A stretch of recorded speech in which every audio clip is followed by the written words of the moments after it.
हर हर महादेव दोस्तों, कैसे हैं आप लोग। मकर संक्रांति के बारे में बात करते हैं। मकर संक्रांति 2025 में कब है? 14 तारीख को मनाई जाएगी या 15 को? मकर संक्रांति वैसे तो हर साल दो 14 तारीख को ही मनाई जाती थी, लेकिन अब कई सालों से 15 तारीख को मनाई जाती। तो अब की बार भी 2025 में भी मकर संक्रांति 15 तारीख को ही मनाई जाएगी। मकर संक्रांति भारतवर्ष में मनाया जाने वाला बहुत महत्वपूर्ण त्योहार है। नए साल की शुरुआत सनातन धर्म के सबसे पहले त्योहार मकर संक्रांति से ही होती है। त्योहारों में महत्वपूर्ण स्थान रखने वाला मकर संक्रांति का पर्व बहुत महत्व है। ज्योतिष शास्त्र के अनुसार मकर संक्रांति के दिन सूर्य धनु राशि से निकलकर मकर राशि में चले जाते हैं और इसी दिन से खर मास भी खत्म हो जाता है और शुभ काम फिर से शुरू हो जाते हैं। खर मास में कोई भी शुभ काम नहीं किया जाता है। मकर संक्रांति के दिन गंगा नदी में स्नान करना और दान करने का विशेष महत्व है। इस दिन सभी लोग अपने अपने घरों में गुड़ और तिल के लड्डू बनाकर खाते हैं। यह त्योहार न सिर्फ भारत में बल्कि नेपाल में भी बड़ी धूमधाम से मनाया जाता है। आइए जानते हैं ज्योतिष शास्त्र के अनुसार मकर संक्रांति का इतिहास और उसका क्या महत्व है। भारत देश में मनाए जाने वाले सभी त्योहारों के पीछे कोई ना कोई तो कहानी और घटनाएं, विज्ञान, ज्ञान, स्वास्थ्य से जुड़ी बातें होती है। मकर संक्रांति का त्योहार हर साल जनवरी में 14 या 15 को तारीख को मनाया जाता है। सूर्य के मकर राशि में प्रवेश करते ही दिन बड़े और रात छोटी होने लगती है। इस पर्व को मनाने के पीछे कई पुरानी कथा और वैज्ञानिक कारण हैं। इनमें सबसे प्रसिद्ध माँ गंगा, राजा भागीरथ और राजा सागर के पुत्रों से जुड़ी है। कथा के अनुसार कपिल मुनि पर देवराज इंद्र के घोड़े चोरी करने का झूठा आरोप राजा सागर के पुत्रों ने लगाया था, जिससे क्रोधित होकर कपिल मुनि राजा सागर के 60,000 पुत्रों को श्राप दिया कपिल मुनि ने और वे जलकर भस्म हो गए थे। जब इस बात की जानकारी राजा सागर को हुई तो उन्होंने कपिल मुनि से क्षमा मांगी और उनकी क्षमा याचना पर कपिल मुनि ने उन्हें एक उपाय सुझाया कि आपको माँ गंगा को कैसे भी करके पृथ्वी पर लाना होगा। इसके लिए राजा सागर के पुत्र अंशुमन और उनके बाद राजा भागीरथ ने कड़ी तपस्या की, जिससे प्रसन्न होकर माँ गंगा प्रकट हुई और उन्होंने माँ गंगा से कपिल मुनि के आश्रम तक आने का अनुरोध किया, जिसके बाद माँ गंगा ने सागर पुत्रों को मोक्ष प्रदान किया। और धार्मिक मान्यताओं के अनुसार जिस दिन राजा सागर के 60,000 पुत्रों को मोक्ष की प्राप्ति हुई थी, उस दिन मकर संक्रांति थी। मकर संक्रांति का महत्व। धार्मिक मान्यताओं के अनुसार जो भी व्यक्ति मकर संक्रांति के दिन गंगा नदी या पवित्र नदी में स्नान करते हैं, उनके सारे पाप धुल जाते हैं। इस दिन गंगा स्नान और दान पुण्य करने की परंपरा है। मकर संक्रांति के दिन ही माँ गंगा ने राजा सागर के 60,000 पुत्रों को मोक्ष प्रदान किया था। इसके अलावा इस दिन सूर्य देवता अपने पुत्र शनि देव से मिलने गए थे। इस दिन ही भीष्म पितामह को भी मोक्ष की प्राप्ति हुई थी। भीष्म पितामह ने इसी दिन अपने देह का त्याग किया था। मकर संक्रांति का त्योहार बहुत महत्वपूर्ण है।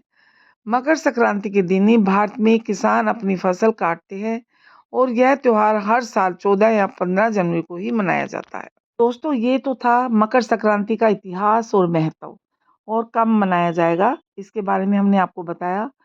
आगे बढ़ने से पहले हम आपको एक बात कहना चाहेंगे। अगर दोस्तों आप चैनल पर नए हैं तो आप चैनल को सब्सक्राइब कीजिए और पास में जो बेल आइकन है उसको प्रेस कीजिए। और कहानी अगर पूरी पढ़ने के बाद अच्छी लगे तो इसे लाइक ज़रूर कीजिए और अपने दोस्तों के साथ शेयर कीजिए, ताकि औरों को भी इसका फ़ायदा हो सके। और आपको चैनल सब्सक्राइब करने का ये फ़ायदा होगा कि आपको सबसे पहले हमारी वीडियो मिलेगी, प्राप्त होगी। चलिए आगे बढ़ते हैं। आखिर क्यों मनाया जाता है मकर संक्रांति का पर्व? शास्त्रों में मकर संक्रांति पर स्नान, ध्यान और दान का विशेष महत्व बताया है। मकर संक्रांति पर खर मास का भी समापन हो जाता है और शुभ काम शुरू हो जाते हैं, जैसे शादी विवाह, शुभ मांगलिक कार्यों पर रोक लगी जो है हट जाती है। ऐसी मान्यता है कि इस दिन किया गया दान, जो भी आप दान करेंगे वो 100 गुना होकर आपके पास वापस लौटता है। हिंदू धर्म में सूर्य देवता से जुड़े कई प्रमुख त्योहारों को मनाने की परंपरा है। इन्हीं में से एक है मकर संक्रांति। शास्त्रों में मकर संक्रांति पर ध्यान और दान का विशेष महत्व बताया गया है।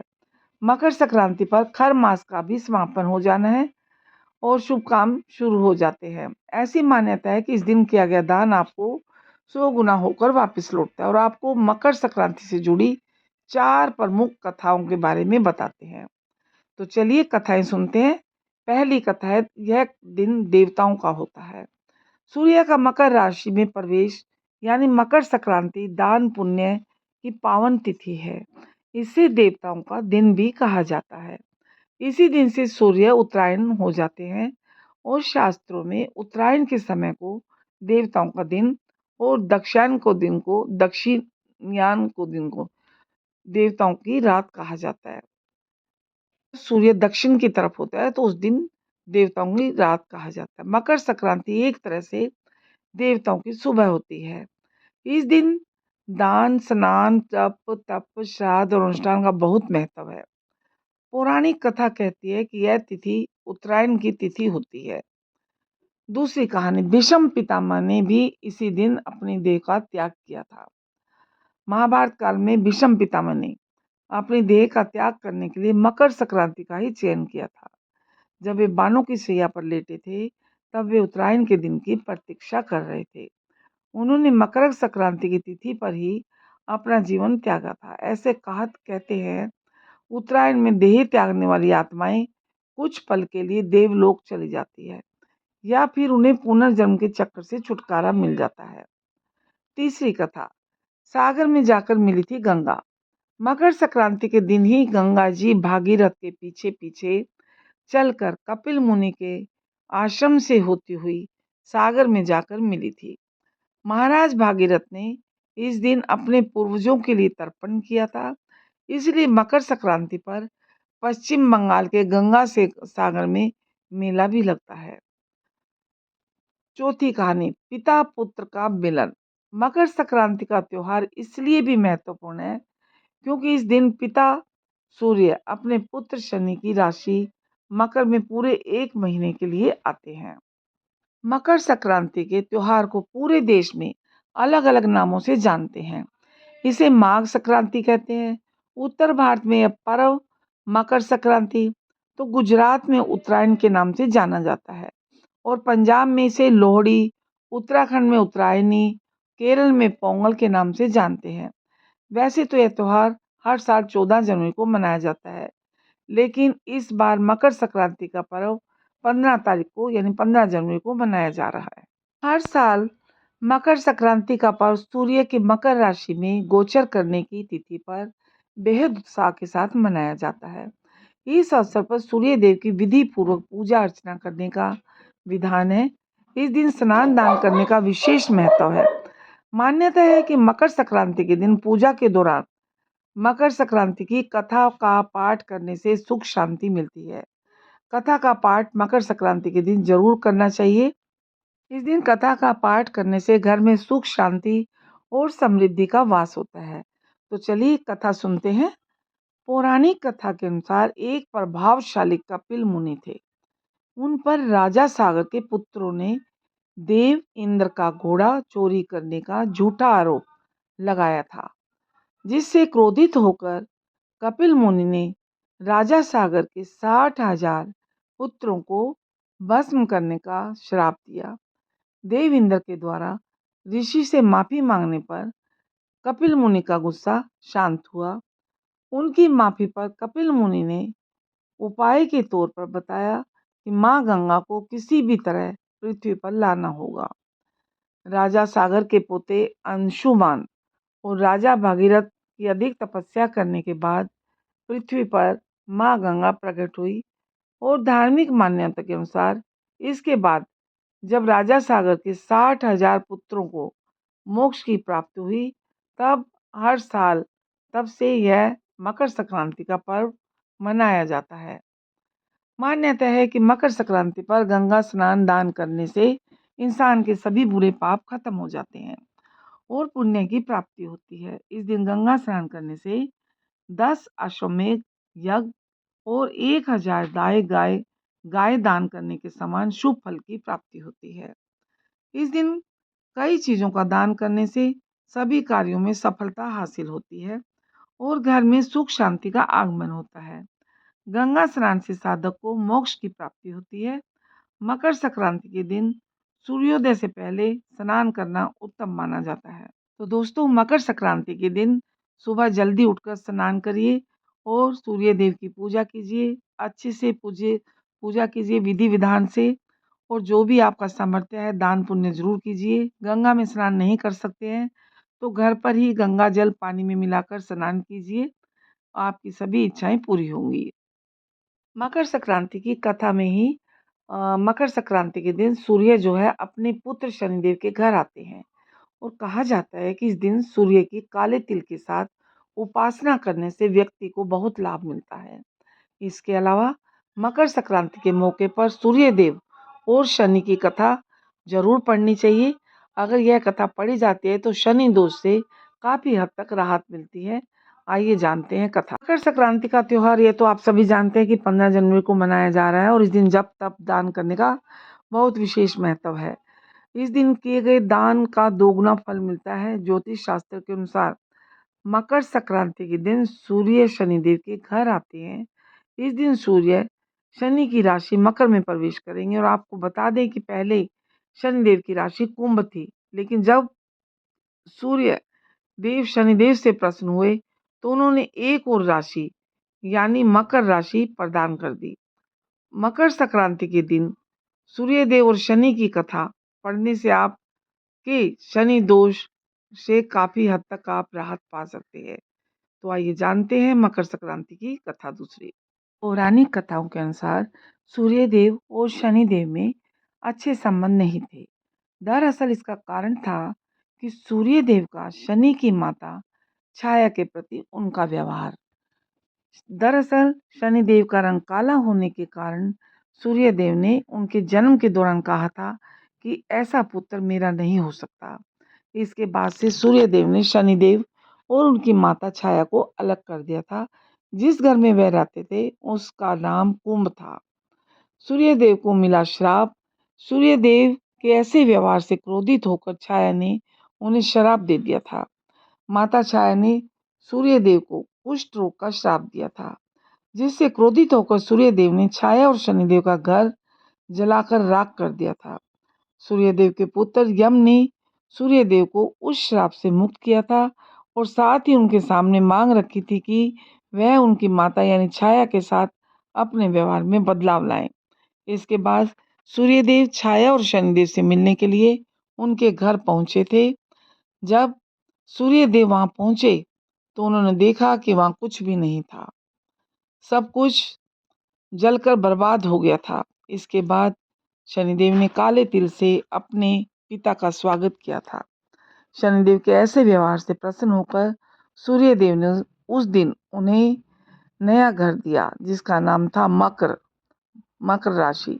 इसके बाद से ही शनिदेव दो राशियों कुंभ और मकर के स्वामी हो गए, और शनिदेव के इस व्यवहार से प्रसन्न होकर सूर्यदेव ने उन्हें यह भी कहा था कि जब भी वह मकर संक्रांति के मौके पर उनके घर आएंगे तो उनका घर धन धान्य से भर जाएगा, उनके पास किसी भी वस्तु की कमी नहीं रहेगी।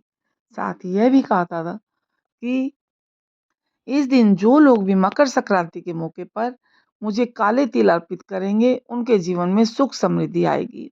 इसलिए मकर संक्रांति के मौके पर सूर्य देव की पूजा में काले तिल का इस्तेमाल करने से व्यक्ति के घर में धन धान्य की कोई कमी नहीं रहती है। मकर संक्रांति के दिन कई लोग उपवास रखते हैं और विधि विधान से सूर्य देव की उपासना करते हैं। इस दिन धर्मराज की ये कहानी भी जरूर पढ़नी चाहिए। कहते ये भी हैं कि इस दिन भगवान विष्णु ने असुरों का अंत किया था। साथ ही इस पर्व की एक कहानी धर्मराज से भी जुड़ी है, जिससे इस पर्व में जरूर पढ़ना या सुनना चाहिए। चलिए जानते हैं मकर संक्रांति पर धर्मराज की कहानी। एक समय जब पृथ्वी लोक पर बब्रुवाहन नामक एक राजा हुआ करता था। उसके राज्य में किसी चीज की कमी नहीं थी। इसी राज्य में एक हरिदास नामक ब्राह्मण भी निवास करता था, जिसका विवाह गुणवती से हुआ था, जो कि बहुत ही धर्मवती एवं पतिव्रता महिला थी। गुणवती ने अपना पूरा जीवन सभी देवी देवताओं की उपासना में लगा दिया और वह सभी प्रकार के व्रत करती थी और दान धर्म भी किया करती थी। इसके अलावा अतिथि सेवा को वह अपना धर्म मानती थी। ऐसे ही ईश्वर की उपासना करते हुए वह वृद्ध हो गई और जब उसकी मृत्यु हुई तो धर्मराज के दूत उसे अपने साथ धर्मराजपुर ले गए। यमलोक में एक सुंदर सिंहासन पर यम धर्मराज विराजमान थे और उनके पास ही चित्रगुप्त भी बैठे थे। चित्रगुप्त जब धर्मराज को प्राणियों का लेखा जोखा सुना रहे थे, तभी यमदूत गुणवती को लेकर पहुंचे। गुणवती यमराज को देखकर थोड़ी भयभीत हुई और मुंह नीचा करके खड़ी हो गई। फिर चित्रगुप्त ने गुणवती का ब्यौरा निकाला और उसके बारे में धर्मराज को बताया। धर्मराज ने गुणवती का पूरा ब्यौरा देखा और वे प्रसन्न हुए, लेकिन फिर भी उनके मुख पर थोड़ी सी उदासी छाई हुई थी। यह देखकर गुणवती ने पूछा, हे प्रभु, मैंने तो अपने जीवन काल में सारे सत्कर्म ही किए, फिर भी आपके मुख पर उदासी छाई हुई, इसका क्या कारण है? प्रभु, मुझसे क्या भूल हुई है? धर्मराज ने कहा, हे देवी, तुमने सभी देवी देवताओं के व्रत किए हैं, उपासना की है, लेकिन कभी भी तुमने मेरे नाम से कुछ पूजा पाठ या दान पुण्य नहीं किया। धर्मराज की बात सुनते ही गुणवती क्षमा याचना करने लगी और कहने लगी, हे प्रभु, मुझे आपकी उपासना के बारे में कुछ भी पता नहीं है। कृपा करके मुझे ऐसा उपाय बताइए प्रभु, जिससे सभी मनुष्य आपकी कृपा के पात्र बन सके और मैं आपके मुख से आपकी भक्ति का मार्ग सुनना चाहती हूँ और मेरी कामना है कि मृत्यु लोक पर वापस जाकर मैं आपकी भक्ति करूंगी और सभी लोगों को इसके बारे में बताऊंगी। धर्मराज ने कहा, जिस दिन सूर्य देव उत्तरायण में प्रवेश करते हैं, यानी मकर संक्रांति के दिन मेरी पूजा शुरू करनी चाहिए और उस दिन से लेकर पूरे 1 साल तक मेरी पूजा करते हुए ये कथा सुननी चाहिए। साथ ही मेरी पूजा करने वाले व्यक्ति को धर्म के इन 10 नियमों का पालन अवश्य करनी चाहिए। पहला, धीरज रखना यानी संतुष्ट रहना। दूसरा, अपने मन को वश में रखना और सभी को क्षमा करना। तीसरा, किसी प्रकार का दुष्कर्म नहीं करना। चौथा, मानसिक और शारीरिक शुद्धि का ध्यान रखना। पांचवा, अपनी इंद्रियों को वश में रखना। छठा, बुरे विचारों को अपने मन में ना लाना। सातवां, पूजा पाठ और दान पुण्य करना। आठवां, व्रत करना और व्रत की कहानी सुनना। नौवां, सच बोलना और सभी से अच्छा और सच्चा व्यवहार करना। 10वां, क्रोध नहीं करना। तो धर्म के इन सभी लक्षणों का पालन करते हुए 1 साल तक मेरी कथा नियम से सुने, दान पुण्य और परोपकार से काम करें। अगली मकर संक्रांति पर इस व्रत का उद्यापन करें। इसके बाद मेरी एक मूर्ति बनाकर विधि विधान से प्राण प्रतिष्ठा करवाकर हवन पूजन करें और साथ ही चित्रगुप्त की भी पूजा करें और काले तिल के लड्डू का भोग लगाएं। इसके बाद ब्राह्मण भोज करवाएं और बांस की टोकरी में 5 सेर अनाज का दान करें। साथ ही किसी जरूरतमंद को गद्दा, तकिया, कंबल, छप्पन, लोटा व वस्त्र आदि का दान करें। संभव हो तो गोदान करें। धर्मराज से व्रत की पूरी कथा सुनकर गुणवती ने पुण्य धर्मराज से प्रार्थना की, हे प्रभु, मुझे फिर से मृत्यु लोक में जाने दीजिए, जिससे मैं आपका व्रत कर सकूं और साथ ही इस व्रत का प्रचार भी लोगों में कर सकूं। इस पर यमराज ने गुणवती को धरती लोक पर फिर से जाने दिया। धरती पर वापस आकर गुणवती ने धर्मराज द्वारा बताए गए व्रत के बारे में अपने पति को बताया। मकर संक्रांति आते ही गुणवती और उसके पति ने ये शुरू कर दिया। इसी व्रत के प्रभाव से उन पर धर्मराज की कृपा हुई और उन्हें मोक्ष की प्राप्ति हुई। तो ये थी दोस्तों धर्मराज की कहानी और संक्रांत के बारे में जो भी महत्वपूर्ण जानकारी थी वो सभी हमने दी है आपको। और आप जो भी वीडियो देखते हैं इसको अंत तक देखिए, नहीं तो फिर वही आधी अधूरी कहानी जो है, जो भी आप जानकारी लेते हैं वो बहुत खतरनाक होती है, क्योंकि आपको पूरी जानकारी मिल के अभाव में आप कुछ ना कुछ गलत कर बैठते हैं। जो भी उपाय या कुछ भी करते हैं पूरी श्रद्धा और आस्था के साथ करिए, तो आपको हर आपकी इच्छा पूरी होगी। और अभी कुछ आपको हम उपाय बताने जा रहे हैं। आइए यह भी जानते हैं कि मकर संक्रांति वाले दिन खिचड़ी क्यों खाई जाती है। खिचड़ी का बहुत महत्व है और कौन से ऐसे उपाय हैं जिनके करने से आपको सुख शांति और धन वृद्धि होगी। ऐसे 5 उपाय भी हम आपको इस वीडियो में बताएंगे। मकर संक्रांति के दिन खिचड़ी ही क्यों खाई जाती है? खिचड़ी का क्या महत्व है? और कुछ उपाय भी आपको अभी बताने जा रहे हैं और वीडियो को लेकिन अंत तक देखिएगा, स्किप करके देखने की भूल मत करिए बिल्कुल भी। खिचड़ी खाने की क्या परंपरा है? मकर संक्रांति पर क्यों खाई जाती है खिचड़ी? साथ ही आपको दान करने की भी कौन-सी चीज़ों का दान आपको करना है, ये भी आपको बताएँगे। इस वीडियो में हम आपको 5 ऐसे उपाय बताएँगे, जो आपके जीवन को बदल देगा। आइए जानते हैं संक्रांति का दान करने का शुभ मुहूर्त क्या है? दिन भर में इस मकर संक्रांति का त्योहार अलग-अलग जगह पे अलग-अलग तरह से मनाया जाता है। जगहों पर इसे खिचड़ी का त्योहार भी कहते हैं। आपके यहाँ पर क्या कहते हैं? ज़रूर बताइएगा। बॉक्स में करके लिखकर ज़रूर बताइएगा आपके यहाँ पर खिचड़ी के त्योहार को क्या कहते हैं? मान्यता ये है कि व्यक्ति को दान जो है शुभ मुहूर्त पर ही करनी चाहिए। शुभ मुहूर्त में स्नान और दान करने से व्यक्ति को पापों से मुक्ति मिलती है, सौभाग्य की प्राप्ति हो, जीवन भर धन लाभ होता रहे, धन की कभी कमी ना देखनी पड़े। जानते हैं कि मकर संक्रांति पर स्नान दान का शुभ मुहूर्त क्या होगा?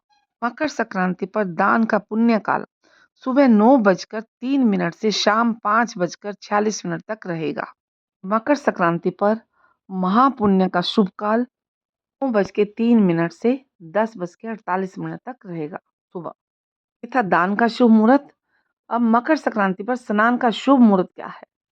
मकर संक्रांति पर स्नान का शुभ मुहूर्त है, मकर संक्रांति पर स्नान का शुभ ब्रह्म मुहूर्त सुबह 5:27 से 6:21 तक रहेगा। इसी बीच आपको स्नान कर लेना, सामान जो आपको दान करना है वो पहले से तैयार रखिएगा। बात ध्यान दीजिएगा आप अच्छे से। और मकर संक्रांति पर दान और पुण्य के अलग-अलग मुहूर्त भी देख लीजिए। अभिजीत मुहूर्त 12:09 से दोपहर को 12:51, विजय मुहूर्त 2:15 से 2:57, गोधूली मुहूर्त 5:43 से 6:10 शाम को। मकर संक्रांति पर राहु काल का समय दोपहर 3:08 से लेकर दोपहर 4:27 तक रहेगा। राहु काल का भी विशेष ध्यान देना होता है, क्योंकि राहु काल के दौरान आप इस टाइम के बीच में कोई भी दान पुण्य ना करें। अब आइए जानते हैं मकर संक्रांति पर किन 5 चीज़ों का दान करना चाहिए। इससे भाग्य में वृद्धि हो। और ज्योतिष गणना के अनुसार जब ग्रहों के राजा सूर्यदेव धनु से निकलकर मकर राशि में प्रवेश करते हैं, तब मकर संक्रांति का पर्व मनाया जाता है। खिचड़ी का दान आप इस दिन जरूर करें। मकर संक्रांति के दिन काली उड़द की दाल की खिचड़ी का दान करना चाहिए। मान्यता है कि इस दिन इन चीजों का दान करने से भाग्य में वृद्धि होती है, साथ ही शनिदेव भी प्रसन्न होते हैं। तो गुड़ का भी दान करते हैं। ज्योतिष शास्त्र के अनुसार खिचड़ी के पर्व पर गुड़ का दान बेहद शुभ माना जाता है। कहते हैं कि यदि सच्चे भाव से मकर संक्रांति के दिन गुड़ का दान भी जरूर करिएगा। कहते हैं कि अगर सच्चे भाव से पूरी श्रद्धा से मकर संक्रांति के दिन गुड़ का दान किया जाए तो सूर्यदेव बहुत प्रसन्न होते हैं। और इस दिन काले तिल का दान भी जरूर करिए। मकर संक्रांति के शुभ दिन पर काले तिल का दान अवश्य करना चाहिए। माना जाता है कि जल में काले तिल डालकर भगवान सूर्यदेव को अर्घ्य देने पर वह प्रसन्न होते हैं। इससे शनिदेव भी प्रसन्न होते हैं। वस्त्रों का दान भी कर सकते हैं। ज्योतिष शास्त्र के अनुसार जीवन में वस्त्रों का दान सबसे बड़ा और महत्वपूर्ण होता है। अगर आप मकर संक्रांति के दिन जरूरतमंदों को उन्हीं कपड़ों का दान किया जाए तो इससे कुंडली के शनि और राहु के दोष समाप्त हो जाते हैं। तो इसलिए वस्त्रों का दान जरूर कीजिए, उन्हीं वस्त्रों का दान। गर्म कपड़ों में कंबल हो गया, स्वेटर हो गया, मोजे हो गए, दस्ताने हो गए, मफलर हो गया, टोपा हो गया, कुछ भी जो भी आपकी सामर्थ्य के अनुसार ऊनी वस्त्र जरूर दान कीजिएगा। घी और कंबल इनका दान भी आप कर सकते हैं। 2025 में मकर संक्रांति पर कई शुभ योग बन रहे हैं। इन योग में घी और कंबल का दान करने से धन की देवी माँ लक्ष्मी प्रसन्न होती है। थाली में एक सीधा बनाइए जिसमें चावल, कपड़े, ऊनी वस्त्र कोई भी, घी, गुड़, काले तिल, खिचड़ी, सब चीजें आप एक साथ एक थाली में रखकर श्रद्धा के साथ जो भी आपके सामर्थ्य है उस हिसाब से दान कर सकते हैं। और ध्यान ये रहे कि जब दान करें तो किसी जरूरतमंद व्यक्ति को ही कीजिएगा। जरूरतमंद व्यक्ति को ही दान देने से आपको विशेष लाभ होता है। बहुत सारे लोग ऐसे पंडितों को दान देते हैं जिनके पास बहुत कुछ होता है। सभी लोग जो भी होते हैं सब उन्हीं को दान देते हैं पंडित। जिसके पास भरपूर सामर्थ्य होता है, भरपूर भरपूर होता है, तो उसी पंडित को लोग देते हैं। आप उस भेड़-चाल में मत चलिए कि ये लोग पंडित को दे रहे हैं, इसी मंदिर में दे रहे हैं, तो मत दीजिए और किसी ज़रूरतमंद जो बेचारा गरीब है, जिसको ज़रूरत है इन चीज़ों की, उनको दान दीजिए। ये आपके लिए बहुत अच्छा रहेगा। अब आखिर में आते हैं कि मकर संक्रांति पर क्यों खाई जाती है खिचड़ी? कैसे शुरू हुई थी ये परंपरा? सनातन धर्म पे मकर संक्रांति का त्योहार अपने आप में बहुत खास माना जाता है।